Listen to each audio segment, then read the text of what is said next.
How would you describe Javier tonight? He's pitched a game like this before with a no-hitter, but just with just 2 pitches that they just had no clue. Seems like they couldn't catch up to. Well, I don't know. He was electric, and he threw the ball up, down, and that shows you that the best pitch in baseball is still a well-located fastball. And he was calm and cool, and Christian Vasquez called a great game for him. And I think that's the first time I've seen 2 guys with the same first name as a battery. So maybe that was part of it. We got Clinton right in the middle, Dusty, 3rd row. Pretty emotional swing from last night to tonight. Yeah. What does that do for your squad, knowing you're going to get one more back home now? Well, I mean, that's what we were coming here trying to, take it back home. I mean, you want to win them all, but, we realize how tough these guys, have been in this ballpark. And in reality, when you go on the road, if you can win 2 out of 3, then you've had a pretty good series. So it's a big series tomorrow before, we head back home. We know that they have a great offensive club over there, and they got a lot of energy in this ballpark. And so it's a strange series. I mean, they hit 5 home runs yesterday and then no hits today. I mean, this is a daily game and filled with daily emotions. Greg, up front to your right, Dusty. Yes. Dusty, maybe just a little bit more on Javier, not just doing what he did, but the situation. You're down 2-1 in this series. A lot hinges on tonight. What kind of context does that add to his performance for you? Well, to me, like I had heard an interview by Joe Torre that Game 4 is a pivotal game in a 7-game series, and that's why we kind of wanted Javi pitching that. That 4th game. And, the guy was cool as if it was June or July. And, that's how he is. And I was glad that I heard his mom and dad were here from Dominican. They got to see him pitch. And, it's always great when you do something in front of your folks. And, this is a world stage here. People from all over the world are watching this, and he certainly put himself on the map. James, a little bit further back to your right. Hey, Dusty, there's been 3 no-hitters in the postseason history. Back here. What's up? How's it? Hey, Jay. And you've been in the dugout for 2 of them. What do you think of that, and what do you remember of 2010 and Roy Halladay and being on the other end of that result? Well, yeah, I was on the other end in this ballpark. I mean, that's what's strange about life. And I remember being on the other end of that. It was the 7th inning, and it seemed like it was the 2nd inning. And I looked up on the board in the 7th inning already, and then you're trying not to be no hit, and then you're trying to win the ball game, and that's pretty remarkable. I've been on both ends and here for 2 out of 3. Young lady about 6 rows back on your left. Dusty, you guys threw the first combined no-hitter in World Series history. Can you talk about how Javier's performance helped fuel the offense tonight? Well, yeah. I mean, Nola was dealing on the other side too, until we broke loose, with some consecutive hits, which have been eluding us. We've got a couple key RBI hits. It was a big one for, you're down to get hit, to score our first run, because we hadn't scored in, 14 innings or something like that, 15 innings, whatever it was. So it was just good to, push that first run across the plate. But, combined no-hitter is, that's hard to do, because usually somebody's going to give it up, during that no-hitter. And so, all our guys were poised and ready and strong, and that's one reason why I didn't use some of those guys in that game to try to salvage that game last night, because I wanted them to be fresh for today, and they'll be relatively fresh tomorrow. We'll stay there with Anthony, and then Bill. You mentioned Vasquez earlier. What went into the decision to start him, and what do you think he brought to that effort behind the plate? Well, he's caught Javi probably more than anybody on the staff. And, he got a chance to watch, the first few games to see how to pitch or how to change in our pitching plans. I mean, he's a outstanding catcher. He calls a good game, and he's been in this arena before.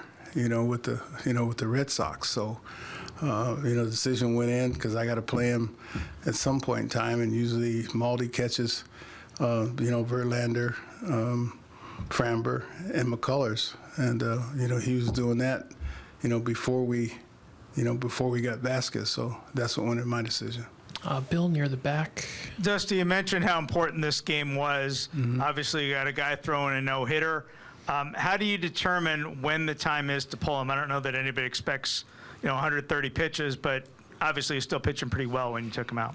Well, yeah, he was. But, it was a situation where, he was approaching that 100 mark. Before every game we have kind of a, unwritten limit on where a guy should be in the ball game. His limit was 100 pitches, and I think he was at 93, and if we'd send him back out there the next inning,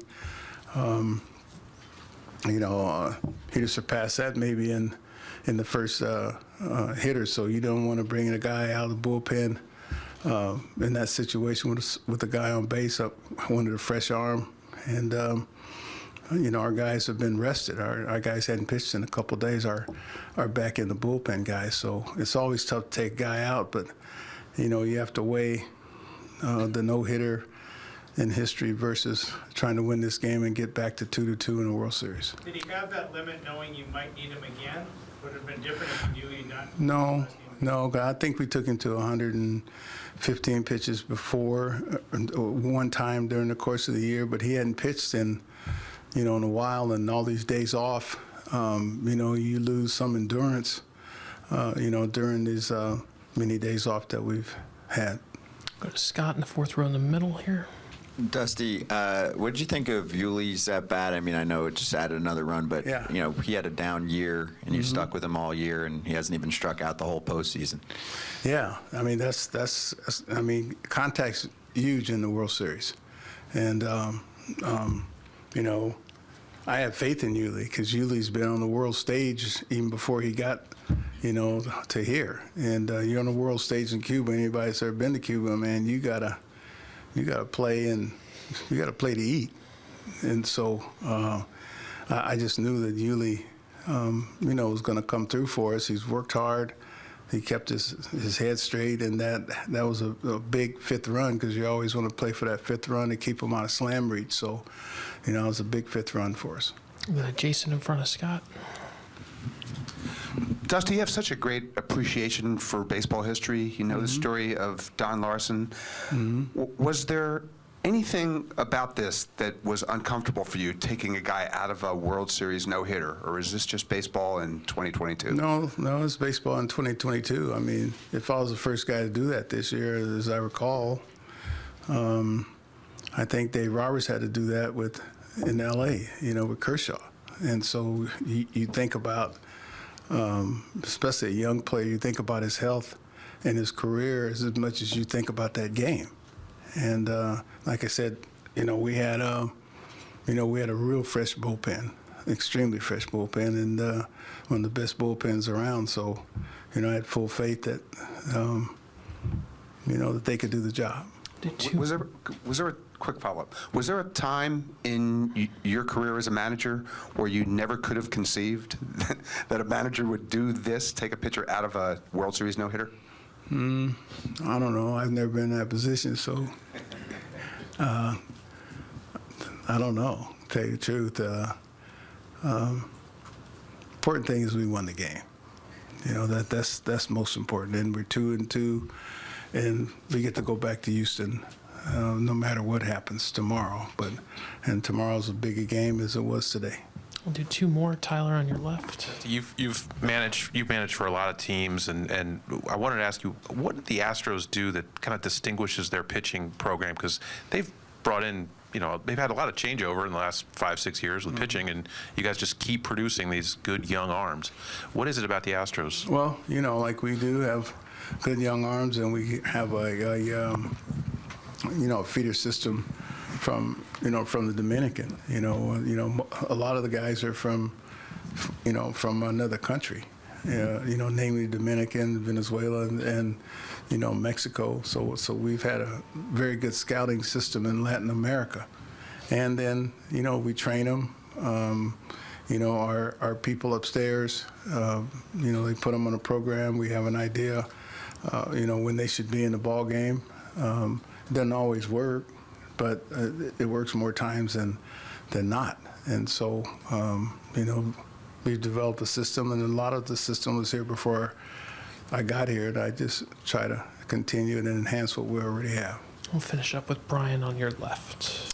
Dusty, if this goes 7 games, do you have any idea how much Javier could give you on 3 days rest? Oh, I don't want to think. I thought about that today during the game. I was figuring it out, to tell you the truth. So, I don't know, 2 or 3 innings maybe.